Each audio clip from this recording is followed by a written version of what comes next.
I'm sharing screen with you. ये slide मैं आपके साथ शेयर कर दूंगा. I would go bit quickly. दरअसल में ये चीजें इतनी कोई अपना नई नहीं है आपके लिए. somehow it is necessary to present here. ठीक है. इकोनोमेट्रिक्स क्या है? It's the use of statistical methods to analyse economic data. अच्छा, इकोनॉमिक डेटा यहाँ पे उन्होंने लिखा है. इसका मतलब ये नहीं है कि क्रॉस सेक्शनल डाटा इसमें नहीं आ सकता. whenever you do some survey for a restaurant, for an office, for any business or for some person, तो वो भी इसी की कैटेगरी के अंदर आएगा. Econometricians typically analyze non experimental data. ये हमने ऑलरेडी देखा था. नॉन एक्सपेरिमेंटल का मतलब क्या है? कि एक सेटिंग के अंदर जो नहीं होता, जिसमें जैसे आप लैब सेटिंग के अंदर करते हैं तो वो एक्सपेरिमेंटल डाटा होता है. फॉर एग्जांपल आप क्लासरूम के एनवायरनमेंट में करते हैं तो आप ग्रुप्स बनाते हैं, तो वो it's a kind of experimental data. तो ये एक्सपेरिमेंटल नहीं होता. तो हमने इसको ऑलरेडी देखा था कि सोशल साइंसेस के अंदर जो हम करते हैं, because business is part of social science ना, जिसमें सोशल साइंस वो होती है जिसमें लोग एक दूसरे के साथ इंटरेक्ट करते हैं और हम उसकी बेसिस के ऊपर, उनके इंटरेक्शंस की बेस के ऊपर हम उनके फ्यूचर्स को प्रिडिक्ट करते हैं by the help of some statistical methods. ठीक है. तो नॉन स्टैटिस्टिकल मेथड भी हो सकते हैं, लाइक जो आपका क्वालिटेटिव डाटा होता है. क्योंकि इकोनोमेट्रिक्स के अंदर हम सिर्फ जो क्वांटिटेटिव डाटा है उसको देख रहे होते हैं, इसीलिए स्टैटिस्टिकल मेथड्स यहाँ पे लिखा हुआ है. ठीक है. तो नॉन स्टैटिस्टिकल मेथड्स होंगे तो वो फिर क्वालिटेटिव हो जाता है. तो इकोनोमेट्रिक एनालिसिस के गोल्स क्या होते हैं? हम बेसिकली जो हम देखते हैं किसी भी थ्योरी के अंदर, वो रिलेशनशिप्स ही होते हैं. ठीक है. How the objects have relationship between them. ठीक है. उनके दरमियान रिलेशनशिप्स कैसे हैं कि एक चीज दूसरे को इफेक्ट करती है, दूसरी वापस उसको इफेक्ट करती है या नहीं करती. यानी हम रिलेशनशिप्स को ही देख रहे होते हैं. और आप जो थ्योरीज पढ़ते हैं बिजनेस के अंदर या सोशल साइंसेस के अंदर, जो भी थ्योरीज पढ़ते हैं, सोशल साइंसेस में बिजनेस सारा ही आ जाता है. Economics, finance, accounting, HR, management, marketing, सब में लोग ही है ना. ठीक है. तो उनकी जितनी भी थ्योरीज हैं वो भी basically, if you see researcher की एंगल से देखें आप, अगर आप देखें कि आप खुद रिसर्चर हैं, तो उसमें जब आप किसी भी थ्योरी को पढ़ रहे होते हैं तो थ्योरी में यही होता है ना कि आप ऑब्जेक्ट्स के आपस के अंदर रिलेशनशिप्स देख रहे होते हैं. ठीक है. आप कहते हैं कि जी कस्टमर लॉयल्टी का असर प्रोडक्टिविटी के ऊपर पड़ता है. अब कस्टमर लॉयल्टी क्या है या कंज्यूमर लॉयल्टी क्या है? तो ये रिलेशनशिप ही है ना. तो कुछ उसमें चीजें ऐसी होती हैं जो डायरेक्टली क्वांटिफाइबल होती हैं, कुछ होती हैं जो क्वांटिफाइबल नहीं होती हैं, हम उनको क्वांटिफाई करते हैं. ठीक है. तो एस्टिमेटिंग, इकोनोमेट्रिशियन का काम क्या है? रिलेशनशिप्स को आप एस्टिमेट करते हैं. तो बेसिकली हम जब इक्वेशंस वगैरह बनाते हैं इसके अंदर, जैसे हमने कहा कि हम प्रिडिक्ट करते हैं वैल्यूज को, हमने निकाला था वाई हैट, निकाला था हमने कहा एक मैथमेटिकल इक्वेशन होगी जिसमें वैल्यूज डाल के हम वो वाई की वैल्यू निकालते हैं. वाई क्या होता है, एक्स क्या होता है, ये भी सारी चीजें इसके अंदर दोबारा आने वाली हैं.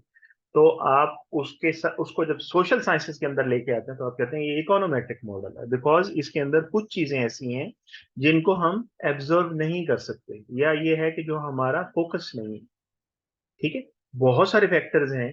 जब आप लोगों के बिहेवियर्स को देख रहे हैं या लोगों के इंटरेक्शंस को देख रहे हैं, तो बहुत सारी चीजें ऐसी हैं जिनके ऊपर आप फोकस ही नहीं कर रहे. You are not actually seeing those things when you are studying something. ठीक है. तो जिनको आप नहीं कर रहे स्टडी, वो भी इंपॉर्टेंट हो सकते हैं. तो वो उनको हमने कहा कि वो क्या होते हैं, वो अदर वेरिएबल्स होते हैं या ओमिटेड वेरिएबल्स होते हैं, या यूं कह लें कि वो एरर टर्म होती है. एरर टर्म कौन सी है? वो वेरिएबल्स जिनको आप कंसिडर नहीं कर रहे लेकिन उनका कोई ना कोई इम्पैक्ट तो है ना, बिकॉज आप इसको एक्सपेरिमेंटल स्टडी तो है नहीं जो कंट्रोल कर रहे हो हर चीज को. You control limited things in it. तो बाकी चीजों को आप याद डाल देते हैं एरर टर्म के अंदर. फिर हमने एरर टर्म को भी देखा था, उसकी भी कैलकुलेशंस वगैरह हमने की थी. ई हैट निकाला था हमने. ठीक है. ई हैट निकाला था और एनोवा के टेबल को भी देखा था. आज सारी चीजों को आप एक तरह से उसमें कंबाइन कर सकते हैं. तो हम जो रिलेशनशिप्स को देखते हैं उसके ऊपर हम क्या करते हैं, हाइपोथेसिस बनाते हैं on the basis of theories. और थ्योरीज क्या है? जैसा कि मैंने अभी बताया, थ्योरीज आर अगेन रिलेशनशिप्स ही हैं. ठीक है. तो आप उसकी बेसिस के ऊपर हाइपोथेसिस बनाते हैं, evaluating and implementing government and business policy. तो उसके ऊपर जब आप प्रोडिक्शन करते हैं किस चीज की, फ्यूचर की प्रोडिक्शन करते हैं। आपके पास पास्ट का डाटा होता है, उसको यूज करते हुए आप फ्यूचर की प्रोडिक्शन करते हैं। तो जो प्रोडिक्शन करते हैं उसकी बेसिस के ऊपर फिर आप क्या करते हैं, अपने इम्प्लीमेंटेशंस या आपके यहाँ के रिकमेंडेशंस वगैरह उसके ऊपर बनाते हैं, ताकि बेहतर पॉलिसी बन सके, बेहतर सेल्स हो सके, बेहतर लॉयल्टी मिल सके, बेहतर प्रोडक्टिविटी मिल सके, बेहतर परफॉर्मेंस मिल सके, उसकी बेसिस के ऊपर। ठीक है। तो बेसिकली इसके अंदर है, हो क्या रहा है, आपके जो हमने कहा रिलेशनशिप्स हैं, वो रिलेशनशिप्स किस चीज के बारे में होते हैं, वो डिफरेंट वेरिएबल्स के बारे में होते हैं। इसमें उसने कहा है कि जी एग्जाम्पल के तौर पे मैक्रो इकोनॉमिक जी सर। वेरिएबल्स हैं। जी, सर ये क्रॉस सेक्शनल डाटा क्या होता है? ये आएगा। मैंने कहा है कि प्लीज थोड़ा सा सीट बेल्ट बांध के रखें, आपके क्वेश्चंस को मैं एंड में लूंगा। ठीक है।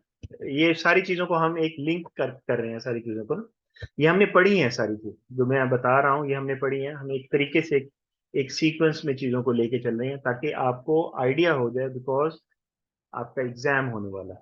और जो क्वेश्चंस आपके हैं, बहुत सारे क्वेश्चंस रिजॉल्व हो जाएं ऑलरेडी, आप जो सोच रहे हैं उनका आंसर मिल जाए आपको, और जो नहीं जिनका आंसर मिलेगा वो फिर आप पूछेंगे तो मैं आपको एक्सप्लेन कर दूंगा। ठीक है। मैक्रो इकोनॉमिक वेरिएबल्स को जैसे आप फोरकास्ट करते हैं, जैसे कि इंटरेस्ट रेट है, आप कहते हैं कि क्या इंटरेस्ट रेट रहेगा आने वाले महीने में, आने वाले साल में, आने वाले क्वार्टर में। ठीक है। इस तरह से इन्फ्लेशन का डाटा है। ठीक है। इन्फ्लेशन रेट है, इन्फ्लेशन रेट महंगाई है ना, महंगाई को भी आप फोरकास्ट करते हैं। और जीडीपी है, ग्रॉस डोमेस्टिक प्रोडक्ट। ठीक है। इसी तरह से नॉन मैक्रो वेरिएबल्स जो है वो हम फोरकास्ट तो वो भी कर सकते हैं, लेकिन वो लेस विजिबल होते हैं, क्योंकि इनका जो डाटा है, इंटरेस्ट रेट, इन्फ्लेशन, इनको तो हम कैलकुलेट कर रहे होते हैं। लेस विजिबल कौन से होते हैं, जिनकी कैलकुलेशंस नहीं होती, बल्कि उनको किसी और चीजों के साथ आप जो है बेसिकली देख रहे होते हैं। ठीक है। अच्छा,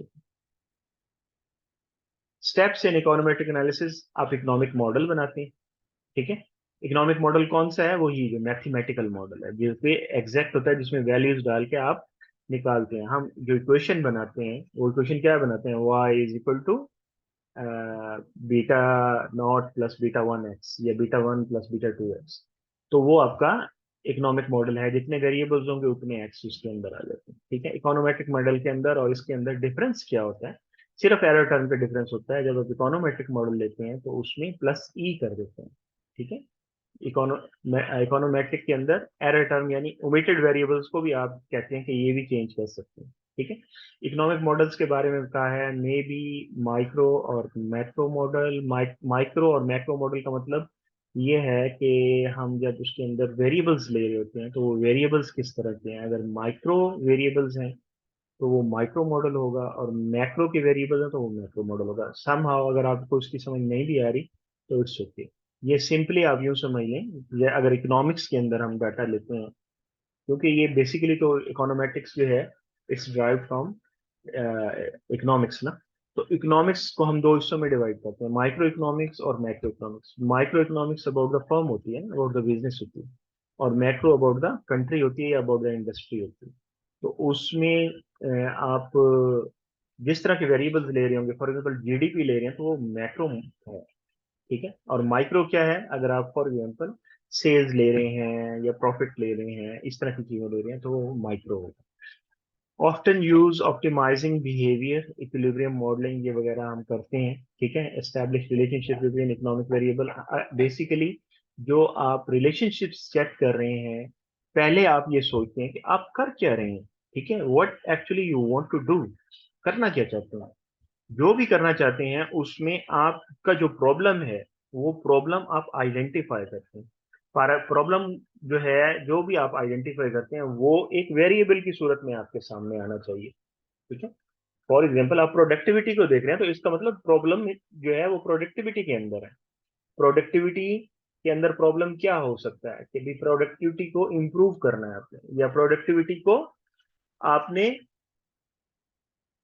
गिर रही है उसको कंट्रोल करना। ठीक है। प्रोडक्टिविटी आपकी गिर रही है, उसको कंट्रोल करना है या उसको इंप्रूव करना है, आप उसके अंदर इंप्रूवमेंट भी ला सकते हैं। या फॉर एग्जांपल सेल्स हैं, सेल्स गिर रही हैं आपकी। ठीक है। सेल्स को आपने कंट्रोल करना है कि वो उसी लेवल पे रहें जिस लेवल पे हैं, या आपने उनको मजीद बेहतर बनाना है। तो आपका जो ये वेरिएबल होगा जिसको आप स्टडी करना चाह रहे हैं, इसको हम प्रॉब्लम बोलेंगे, ठीक है। In other words you can see your dependent variable is actually your problem, ठीक है, वही आपका प्रॉब्लम होगा। तो उसके साथ आप उसको देख रहे होते हैं। तो आप ये कहते हैं कि जी हाँ जी, प्रोडक्टिविटी को कौन कौन सी चीजें इफेक्ट कर सकती हैं। ओके, नंबर वन ये, नंबर टू ये, नंबर ये थ्री ये, आप क्या समझते हैं? ठीक है, there are so many things, literature बताता है कि ये चीजें भी उसको चेंज करती हैं, ये भी चेंज करती हैं, इफेक्ट करती हैं। आपका इंटरेस्ट कौन से वेरिएबल्स में है, फोकस किन चीजों के ऊपर है? तो जिन चीजों पे आपका फोकस है, आप उनको आइडेंटिफाई करेंगे। फॉर एग्जाम्पल, आप कहते हैं जी लॉयलिटी इंपॉर्टेंट है, ठीक है, मोटिवेशन इंपॉर्टेंट है, ठीक है। इस तरह से कुछ फैक्टर्स आप निकाल लेते हैं। जो फैक्टर्स आप निकालेंगे वो आपके क्या होंगे? वो आपके इंडिपेंडेंट वेरिएबल्स होंगे या आईवीज होंगे आपके, ठीक है। तो वो आप करके देख लेते हैं। और फिर आप क्या करते हैं? उनके दरमियान रिलेशनशिप्स एस्टैब्लिश करते हैं। आप कहते हैं कि प्रोडक्टिविटी को लॉयलिटी कैसे इफेक्ट कर सकती है, या मोटिवेशन कैसे इफेक्ट कर सकती है, या कोई और फैक्टर है वो कैसे इफेक्ट कर सकता है। You will search about the theories कि प्रोडक्टिविटी की थ्योरीज क्या कहती हैं, ठीक है। तो थ्योरी को चेक करते हैं। थ्योरी एक्चुअली बेसिकली आपको पहले से बता रही होती है कि लॉयलिटी इन इन चीजों पे डिपेंड करती है, ठीक है। तो हम कहते हैं ये हमें थ्योरेटिकल सपोर्ट मिल गई उसकी। एक्चुअली उसमें एज इट इज शायद वेरिएबल्स के नाम हो, वेरिएबल्स के नाम ना हो, वो आप ड्राइव करेंगे वहां से। तो ड्राइव करके आप लेके आते हैं। जैसे यहाँ पे उसने एग्जांपल दी इकोनॉमिक्स से ही, डिमांड इक्वेशन है कि डिमांड आपकी किस चीज के ऊपर डिपेंड करती है, किस चीज पे डिपेंड करती है। हम इसको देखते हैं प्राइस के साथ, ठीक है। डिमांड की इक्वेशन है, प्राइस की इक्वेशन है, वो हम डिमांड स्केड्यूल बनाते थे, प्राइसिंग, प्राइस हम निकालते हैं डिमांड और सप्लाई दोनों को साथ मिला के, जहाँ पे वो इक्विलिब्रियम के अंदर आती है। तो हम अगर सपोज देखना चाह रहे हैं, किसी डिमांड की साइड को देखना चाह रहे हैं, आप डिमांड इंक्रीज करना चाह रहे हैं, तो डिमांड इंक्रीज कैसे हो सकती है?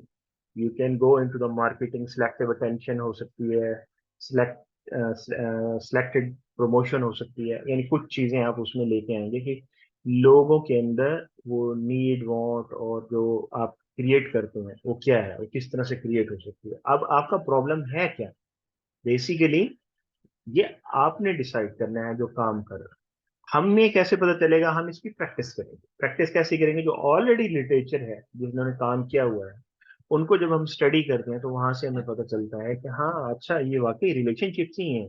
अच्छा, ये इस चीज को चेक कर रही हैं, अच्छा ये इन चीजों के साथ चेक कर रही हैं, तो ये चीजें इसके ऊपर इफेक्ट करती हैं। किस तरह से इफेक्ट करती हैं? पॉजिटिवली करती हैं, नेगेटिवली करती हैं, या सिर्फ आप देख रहे हैं कि इफेक्ट करती हैं या नहीं करती, ठीक है। तो इन सारी चीजों को आप इसके अंदर देख रहे होते हैं। तो हम जब इक्वेशन बनाते हैं तो वो इक्वेशन कुछ इस तरह से बनती है। इकोनॉमिक मॉडल तो ये ऐसे बन गया, y is equal to function of x1 x2 x3 x4, यानी सात आपने चीजें ली, सातों के नाम इसने यहाँ पे लिख दिए, डिफरेंट नेम्स, ठीक है। y क्या है? Hours spent in criminal activities is basically the dependent variable, or you can say it is the problem. कि एक एक क्रिमिनल है, एक क्रिमिनल है, उसको आप चेक करते हैं कि ये क्रिमिनल क्यों बना, ठीक है।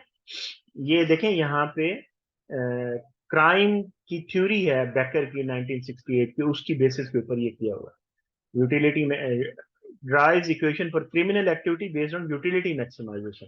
तो उसको हमने यूटिलिटी मैक्सिमाइजेशन की थ्योरी लगाई कि जितना हम जो है उसको यूज करते जाते हैं किसी चीज को, यूटिलिटी आपकी उतनी डिक्रीज होती चली जाती है, ठीक है, आप मैक्सिमाइज करते हैं। तो आप इसमें देखें, वेज ऑफ क्रिमिनल एक्टिविटीज है, वेज फॉर लीगल एम्प्लॉयमेंट है, और अदर इनकम है, और प्रोबेबिलिटी ऑफ गेटिंग कॉट है कि कितना चांस है कि भाई मैं अगर क्राइम करूंगा तो पकड़ा जाऊंगा, और क्रिमिनल एक्टिविटी करूंगा तो उसका मुझे क्या रिवॉर्ड मिलेगा, वेज रिवॉर्ड ही होता है ना। वेज फॉर लीगल एम्प्लॉयमेंट, अगर मैं लीगली काम करता हूँ तो मुझे कितना मिलेगा, और क्राइम करता हूँ तो कितना मिलेगा, और कुछ अदर इनकम उसके अंदर अगर इन्वॉल्व है तो वो क्या है, और पकड़े जाने का कितना चांस है, कन्विक्शन का कितना चांस है, अगर पकड़ा जाऊं और कोर्ट में चला जाऊं तो कन्विक्ट होऊंगा या नहीं होगा, और कौन सी सजा होगी, और एज कितनी है उस बंदे की। तो हमने, जिसने भी ये स्टडी की उसने कहा कि इन चीजों, इन फैक्टर्स के ऊपर हम देखना चाहते हैं कि ये फैक्टर्स कितना इम्पैक्ट करते हैं या कितना असर डालते हैं इस चीज के ऊपर कि एक क्रिमिनल कितने घंटे जो है वो इन्वॉल्व रहता है या कितना टाइम इन्वॉल्व रहता है क्रिमिनल एक्टिविटीज के अंदर, ठीक है। तो हमने इसको फंक्शनल फॉर्म बना दिया। वाई क्या है, ये हमारा प्रॉब्लम है, ये हमारा डिपेंडेंट वेरिएबल है। एक्सेस ये हैं दिए हुए हैं, x1 से x7, ये हमारे इंडिपेंडेंट वेरिएबल है, ठीक है। अच्छा, वो कहता है इक्वेशन को हम इकोनॉमिक मॉडलिंग के बगैर भी बना सकते हैं, ठीक है। इस इक्वेशन को इकोनॉमिक मॉडलिंग में हम कहते हैं कि इसके पीछे कोई हमारी अ, अ, आपने मॉडल पढ़े होंगे काफी सारे डिफरेंट उसके अंदर। मॉडल का मतलब क्या होता है? मॉडल का सिंपली यही मतलब होता है कि जब आप किसी भी रिलेशनशिप को इक्वेशन की फॉर्म में लिख देते हैं तो आप कहते हैं ये मॉडल है हमारा, ठीक है। तो आप, वो कहते हैं इकोनॉमिक मॉडलिंग के बगैर भी आप बना सकते हैं, लेकिन हम देखते हैं कि नॉर्मली कोई थ्योरी होनी चाहिए। सम टाइम ये होता है तो कोई ऐसा फिनोमिना आप देख रहे हैं जिसमें आपको थ्योरी मिलती ही नहीं है। थ्योरी नहीं मिलती तो फिर आप क्या करते हैं, आप मल्टीपल थ्योरीज को लेते हैं। सपोज x1 x2 को एक थ्योरी सपोर्ट कर रही है, x3 और x5 को एक थ्योरी सपोर्ट कर रही है, यानी आप इसलिए फिर क्या करते हैं, मल्टीपल थ्योरीज को कंबाइन करके लेके आते हैं। ऐसा जरूरी नहीं कि एक थ्योरी आपको मिल जाए, ठीक है। और सम टाइम आपको थ्योरी मिलती ही नहीं है, कोई थ्योरी भी नहीं मिलती। नॉर्मली ये कहाँ पे होता है, मेडिकल साइंसेज के अंदर अंदर होता है।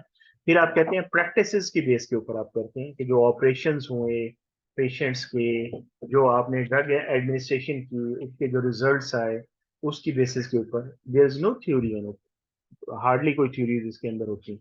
तो मेडिकल साइंसेज के अंदर या कुछ इस तरह के फील्ड्स हैं जिनके अंदर, उसमें तो ह्यूमन का इंटरेक्शन है ना, आप देख रहे हैं।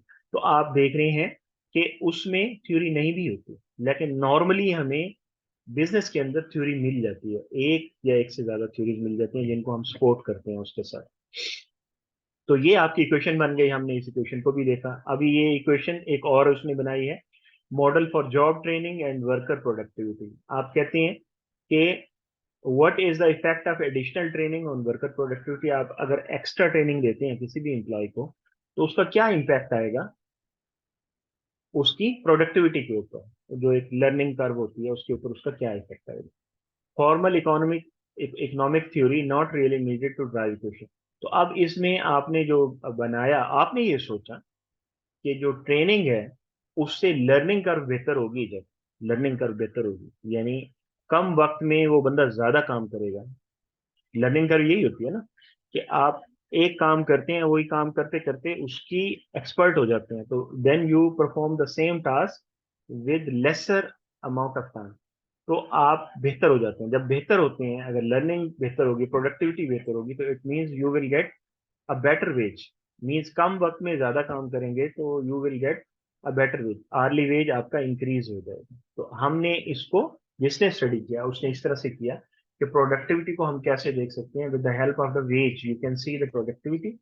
और उसमें कौन कौन सी चीजें हम देखना चाहते हैं, हम ये देखना चाहते हैं कि what factors are important in it. हम कहते हैं कि education is important. The person who is actually learning, who is actually in the productivity, who are in the जिसकी प्रोडक्टिविटी को आप मेजर करना चाहते हैं, उसकी एजुकेशन लेवल क्या है, ईयर्स ऑफ फॉर्मल एजुकेशन कितनी है, उसका एक्सपीरियंस कितना है, ऑलरेडी कितना काम कर चुका है, और weeks spent on job training, कितना उसने कितने घंटे उसने ये वाली ट्रेनिंग ली है, एडिशनल ट्रेनिंग ली है, राइट। तो तीन चीजों को आइडेंटिफाई किया। ये तीन चीजें कौन सी हैं, ये आईवीज हैं। अब जिसने स्टडी की उसने ये सोचा कि ये तीन चीजें मेरे लिए इंपॉर्टेंट है, मैं इनको देखना चाहता हूँ, ठीक है। अच्छा, बेसिकली किस चीज को देख रहा है, बेसिकली वो देख रहा है ट्रेनिंग को, क्योंकि वो क्वेश्चन क्या है, effect of additional training on worker productivity. लेकिन ये ट्रेनिंग, उसने कहा कुछ चीजें कंट्रोल करती हैं ट्रेनिंग को भी। आप ट्रेनिंग दे रहे हैं, किसको दे रहे हैं ट्रेनिंग, किसको ट्रेनिंग दे रहे हैं? आप एक ऐसे बंदे को ट्रेनिंग दे रहे हैं जो पढ़ा लिखा ही नहीं है, जिसको रीडिंग ही करनी नहीं आती, ठीक है।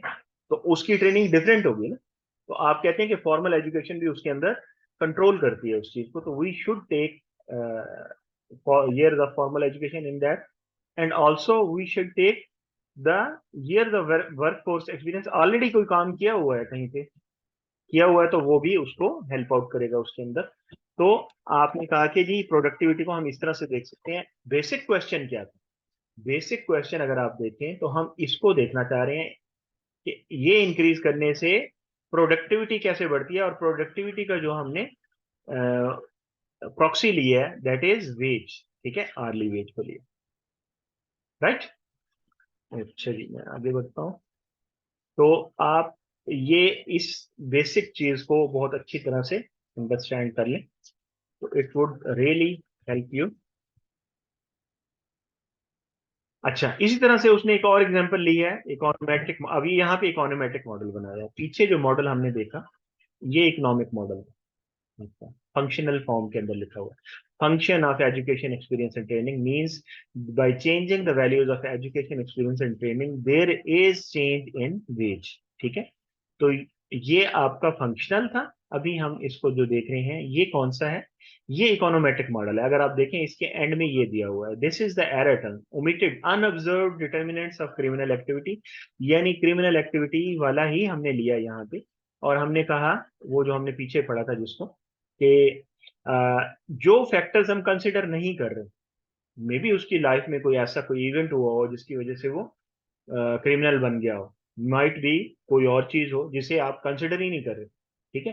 तो वो सारी चीजें जब आप लेते हैं तो ये सोशल साइंसेज के अंदर ये पार्ट जो है, ये पार्ट इंपॉर्टेंट होता है, ये वाला। दिस इज एरर, ठीक है। ओमिटेड वेरिएबल्स, अनऑब्जर्व्ड वेरिएबल, जो वेरिएबल आप ऑब्जर्व कर ही नहीं रहे उनका भी इंपैक्ट आ रहा है इसके ऊपर, ठीक है। ये मेजर ऑफ क्राइम एक्टिविटी है, basically you want to see the time spent in criminal activity, ठीक है। ये वही चीजें ली हुई हैं, वेज आप देखें, अब ये कोएफिशिएंट्स बना दिया उसने। और ये कौन सी आपका फंक्शन बन रहा है, लीनियर फंक्शन। लीनियर फंक्शन है तो लीनियर रिग्रेशन यूज होगी, ठीक है, जो हमने ऑलरेडी देखा था इक्वेशन ऑफ लाइन और सारी चीजें देखी, तो ये सारे फैक्टर्स उसने लिए। अच्छा, इन फैक्टर्स के अंदर ये सारे आईवीज हैं, और बेसिकली वो क्राइम को देखना चाह रहा है इसके साथ, कि उसने एक्चुअली ट्रैक किया कि ये चीजें इंपॉर्टेंट हो सकती हैं इसके अंदर। 1 2 3 4 5 6, 6 चीजें इंपॉर्टेंट हो सकती हैं। उसने कहा क्राइम कर रहा है तो एज भी इंपॉर्टेंट है इसके अंदर। एज उसको कंट्रोल कर रही है, कुछ controlling variable which are basically important, जैसे हमने पिछली क्वेश्चन के अंदर देखा। हमने कहा हम ट्रेनिंग का इम्पैक्ट देखना चाह रहे हैं, लेकिन ट्रेनिंग के लिए इट्स इंपॉर्टेंट कि वो पढ़ा लिखा बंदा हो, और क्या उसका कोई एक्सपीरियंस है तो वो उसकी ट्रेनिंग में हेल्पफुल रहेगा, ठीक है। इसी तरह से आप यहाँ पे भी कुछ वेरिएबल्स कंट्रोल के ले रहे हैं, जिनको हम बाद में डिस्कस करेंगे कि कंट्रोल वेरिएबल्स बेसिकली होते क्या हैं। तो लेकिन आप ये अंडरस्टैंड कर लें कि कंट्रोल वेरिएबल के बगैर अगर आप इम्पैक्ट को देखते हैं तो वो इम्पैक्ट सही नहीं नजर आता आपको। कंट्रोल इज इंपॉर्टेंट, ठीक है।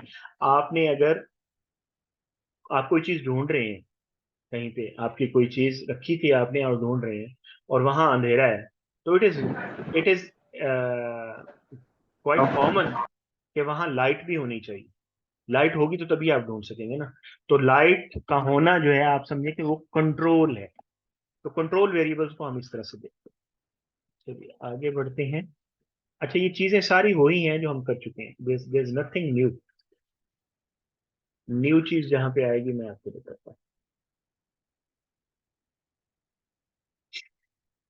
ये जॉब ट्रेनिंग का उसी का बना दिया, एजुकेशन एक्सपीरियंस, इसमें देखें अनऑब्जर्व का उसने डाल दिया सेम, ठीक है। अच्छा, इसमें जो डाटा हमें चाहिए होता है वो डाटा किस तरह का होता है, there several types of data. अब यहाँ पे कुछ क्वेश्चंस के आंसर आ जाएंगे। Cross sectional data, cross sectional data क्या होता है कि आप डाटा कलेक्ट कर रहे हैं किसी वन पॉइंट इन टाइम के अंदर, तो उसको क्रॉस सेक्शनल डाटा कहते हैं, ठीक है। मल्टीपल एंटिटीज का data you are collecting at one point in time, means मैं पूरे क्लास का डाटा लेना चाह रहा हूँ, आपकी जो पूरी क्लास है इकोनॉमेट्रिक्स की, उनका डाटा लेना चाह रहा हूँ कि आपकी जो लेक्चर्स ले रहे हैं इसकी रिटेंशन रेशियो क्या है, ठीक है। कुछ की 20% होगी, कुछ की 30, कुछ की 40, कुछ की 50, 70, 80, ठीक है, इस तरह से होगी। तो ये वन पॉइंट इन टाइम, एक ही वक्त में मैं आपको एक क्वेश्चनर देता हूं, आप सारा फिल कर देते हैं, तो मल्टीपल एंटिटीज होंगी, multiple people are giving the responses on the same question, ठीक है। तो वो क्रॉस सेक्शनल डाटा हो गया। और मैं अगर टाइम सीरीज डाटा कहता हूं, तो टाइम सीरीज डाटा क्या होता है, हम कहते हैं कि हम multiple times point in time के अंदर डाटा कलेक्ट कर रहे हैं। यानी आपकी जब क्लास होती है, हर क्लास के अंदर आप सब लोगों की मैं अगर राय लेता हूँ कि भाई आपका क्या रिटेंशन है, how much you got from the class, ठीक है, तो वो क्या हो जाएगा, वो आपका बन जाएगा टाइम सीरीज डाटा। लेकिन उसके लिए टाइम सीरीज डाटा के लिए जरूरी क्या है, जरूरी ये है कि मल्टीपल पॉइंट्स इन टाइम होना चाहिए, और नंबर टू कि आप एक एंटिटी का डाटा ले रहे होते हैं टाइम सीरीज के अंदर, one entity but multiple time. यानी आप में से एक स्टूडेंट है, कोई एक स्टूडेंट ले लेते हैं, फॉर एग्जांपल सी आ रहा है या जी आ रहा है, उसका हम उससे उसे बुला के उससे डाटा लेते हैं, ठीक है।